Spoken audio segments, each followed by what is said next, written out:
Well, the election countdown has begun, but is it just me, or does it feel less like a race and more like a crawl? Rishi Sunak and Sir Keir Starmer are battling it out over who will raise taxes. They both say that they will not. In that case, what will they do? The SNP's John Swinney, who's been in post for all of 11 minutes, is selling the advantages of Scottish independence, whilst still getting used to his new job and working out where the staplers are kept. The Greens are saying that they will clean up the planet, but will their candidates resort to having a bath ever? And Reform UK are hoping to do as much damage to the Tories as to Labour. But can they do it without Nigel Farage actively running in a seat? The only noticeable photo opportunities have come from Lib Dem leader Sir Ed Davey, as he proposes what he calls a fairer economy.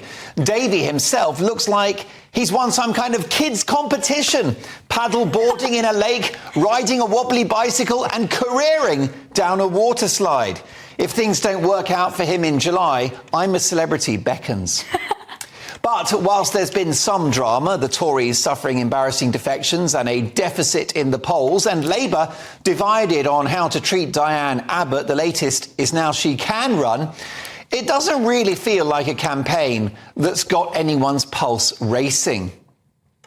In fact, news of Donald Trump's guilty verdict in the United States is by far the most exciting news story of the week. So to spice up the election a bit, why don't we invite Donald Trump to skip the US elections and run for office here? Love him or loathe him, Donald Trump would at least turn our politics from grey to orange. God knows what would happen to the country. I guess we would have more golf courses, but it would be entertaining at least, unlike this election so far. At some point, the voters need to be stimulated, inspired, educated and engaged. Because with the Euros, Wimbledon and summer barbecues, there's every danger that July the 4th will happen and no one will notice. They've barely noticed so far.